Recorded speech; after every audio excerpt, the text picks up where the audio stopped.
दोस्तों, आप अपने इष्ट देवताओं को प्रसन्न करने के लिए क्या करेंगे? घर में यथाशक्ति पूजा अर्चना करेंगे, आसपास के मंदिरों में दर्शन करने जाएंगे या किसी प्रसिद्ध तीर्थ स्थान की यात्रा करेंगे। किंतु दक्षिण भारत के अनेक बड़े राजवंशों ने अपने इष्ट देवताओं की पूजा अर्चना के लिए सामान्य मनुष्यों की कल्पना से परे विशाल और भव्य मंदिरों का निर्माण करवाया है। इन्हीं मंदिरों में से भगवान विष्णु को समर्पित एक मंदिर है श्री रंगनाथ स्वामी मंदिर।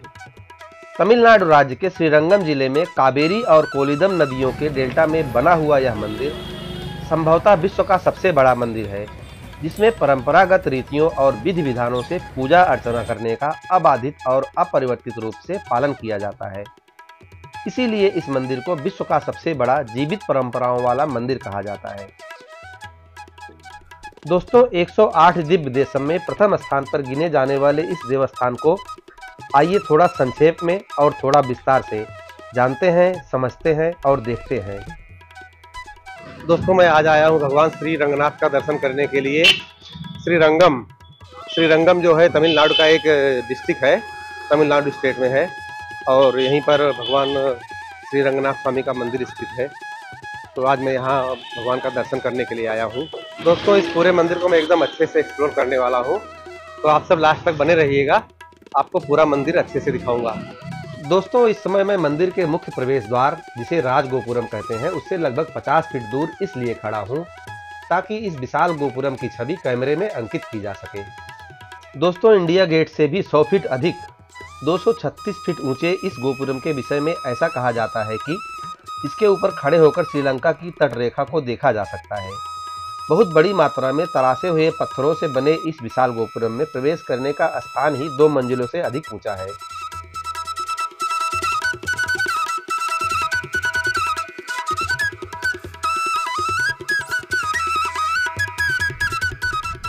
दोस्तों, द्रविड़ वास्तुकला और स्थापत्य कला की उत्कृष्ट शैली में निर्मित 156 एकड़ के विस्तृत भूभाग पर बने इस मंदिर में 21 गोपुरम बने हुए हैं।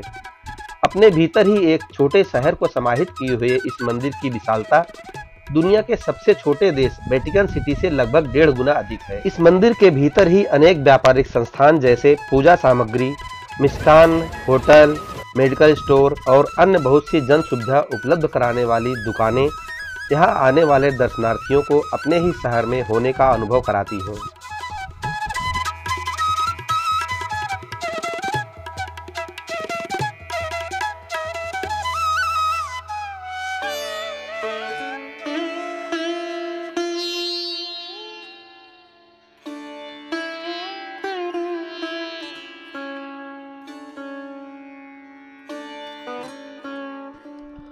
राजगोपुरम से मुख्य मंदिर की तरफ जाते समय हर 150 मीटर की दूरी पर एक गोपुरम मिलता है, जिसकी ऊंचाई क्रमशः राजगोपुरम से कम होती है। दोस्तों, इस मंदिर का निर्माण ईस्वी सन 984 में गंगा राजवंश के तिरुमलैया नाम के एक जागीरदार ने करवाया, जिसे दक्षिण भारत के अन्य राजवंशों जैसे चोलाज, पांड्याज, होयसाला और विजयनगर साम्राज्यों ने इस मंदिर के वर्तमान स्वरूप को विकसित किया।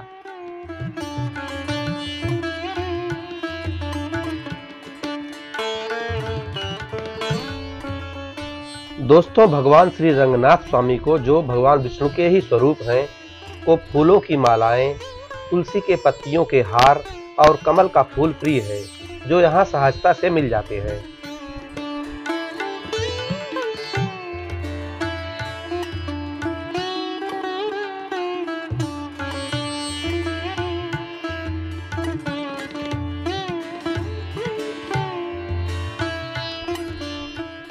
एक गोपुरम के सामने मुझे गजराज झूमते हुए दिखाई पड़े। मैंने दर्शन तो बहुत किए हैं गजराज के, लेकिन कभी स्पर्श नहीं किया था, तो सोचा चलो गजराज की सेवा कर लेते हैं। तो थोड़े से फल ले लिए उनके लिए। पहले हमारे भाई साहब ने फल खिलाए, फिर मेरा नंबर आया। कैमरा भाई साहब को थमाकर मैंने भी गजराज को फल खिलाए और उन्हें प्रणाम करके उनका आशीर्वाद प्राप्त किया।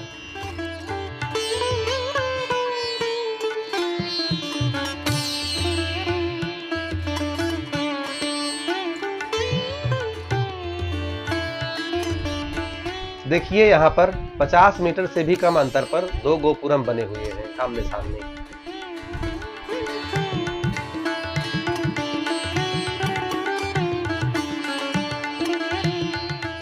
मंदिर के इस अनुपम और अनूठे सौंदर्य को हर कोई अपने कैमरे में उतार लेना चाहता है, समाविष्ट कर लेना चाहता है। कई गोपुरम को पार करके अंततः ऐसी जगह पर पहुंच गए हैं जहां कुछ सिक्योरिटी का बंदोबस्त है, बैरिकेड लगा हुआ है। तो यहीं से लगता है मंदिर में जाने का रास्ता रहेगा।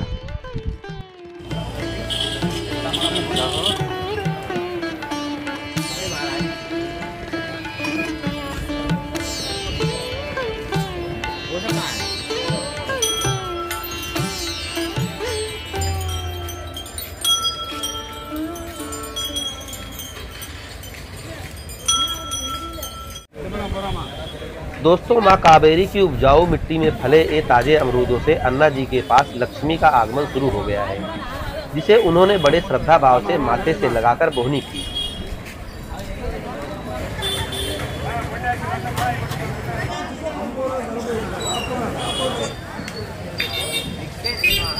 दोस्तों, भाई साहब संकेत करके बता रहे हैं कि सब लोग आ गए हैं। दरअसल हम लोग थोड़ा जल्दी आ गए थे और परिवार के लोग थोड़ा पीछे रह गए थे, वो लोग तैयार हो रहे थे। तो सारे लोग इकट्ठा होकर के एक साथ मंदिर में दर्शन करने जाएंगे।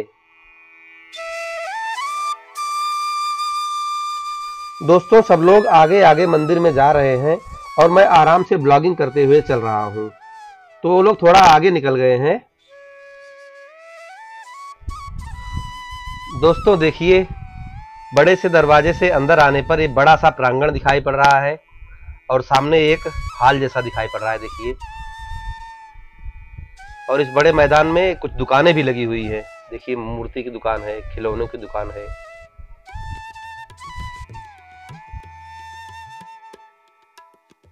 हॉल के ऊपर देखिए कितनी सुंदर नक्काशी की गई है। देखिए कितना बड़ा, कितने खंभों वाला हॉल है। देखिए मोटे मोटे पत्थर के स्तंभ दिखाई पड़ रहे हैं और एकदम बड़ा सा हॉल है।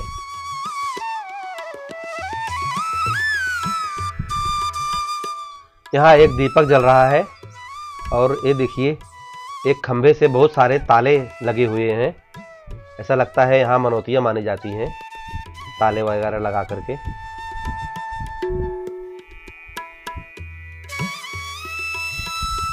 दोस्तों, इस बड़े हॉल को पार करने के बाद फिर से एक गोपुरम दिखाई पड़ता है, जिसके सामने ही हनुमान जी का मंदिर रहता है, जिन्हें आंजनेय कहा जाता है।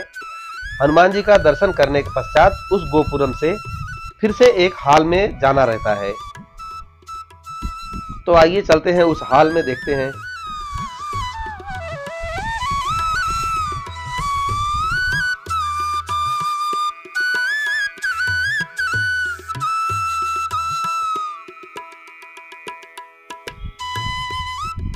फिर से एक बड़े हॉल में आ गए हैं। देखिए पत्थर का इतना ऊंचा ऊंचा स्तंभ है और जिसमें सुंदर नक्काशी की गई है। देखिए कितना बड़ा हॉल है, देखिए बहुत बड़ा, बहुत बड़ा।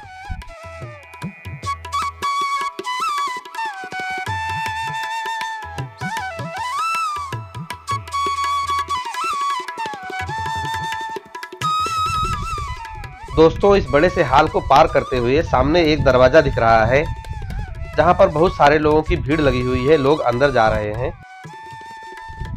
देखिए यहाँ कितनी भीड़ है, कितनी बड़ी लाइन लगी हुई है। एकदम पीछे तक वो दूसरा गोपुरम दिखाई पड़ रहा है, वहां तक लाइन है। शायद उसके अंदर भी लाइन लगी हुई है।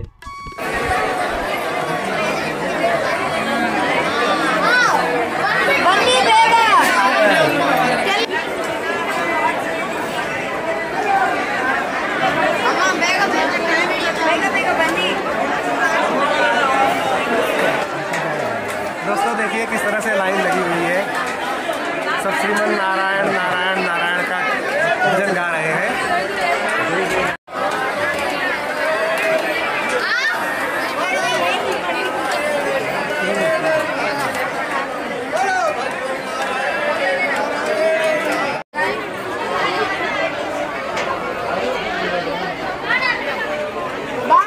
दोस्तों मंदिर के अंदर का दृश्य देखिए, इस तरह से दिखाई पड़ रहा है। पूरा मंदिर पत्थर से बना हुआ है और एक एक पिलर को बढ़िया से तराशा गया है।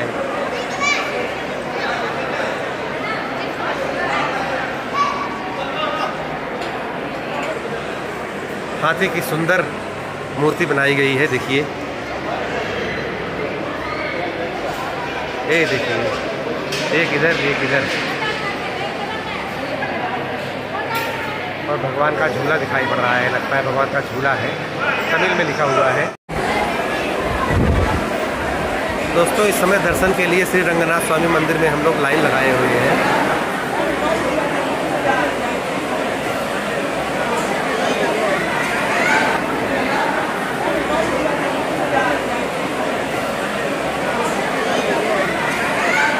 हम लोग शीघ्र दर्शन की लाइन में नंबर लगाए हुए हैं।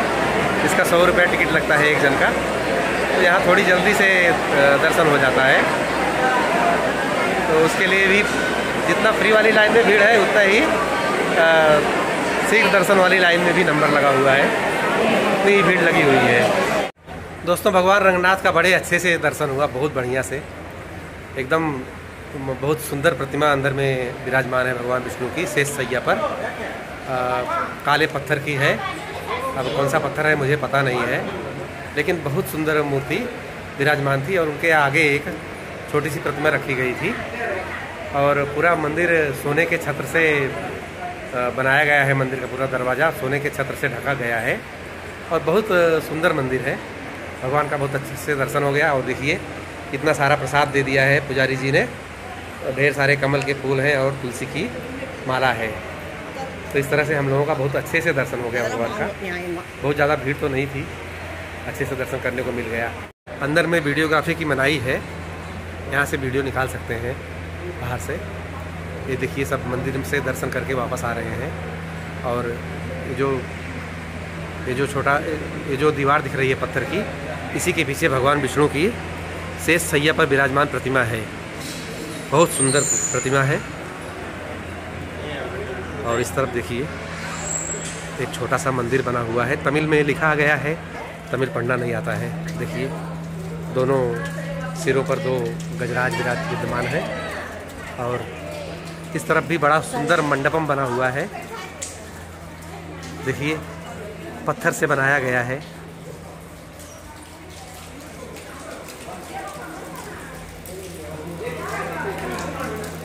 बहुत सारे लोग फोटो निकाल रहे हैं, वीडियो निकाल रहे हैं।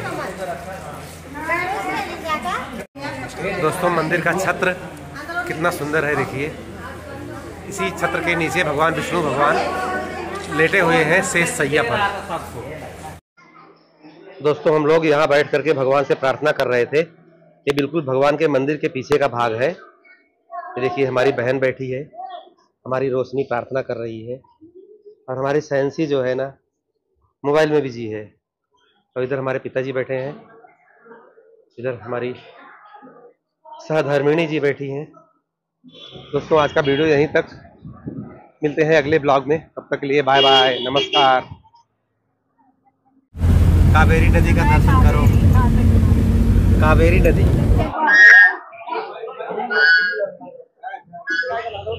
दोस्तों, मीनाक्षी सुंदरेश्वर मंदिर का गोपुर इस तरह से दिखाई पड़ता है। देखिए, इतना ऊंचा है, कम से कम 15 मंजिला ऊंचा है।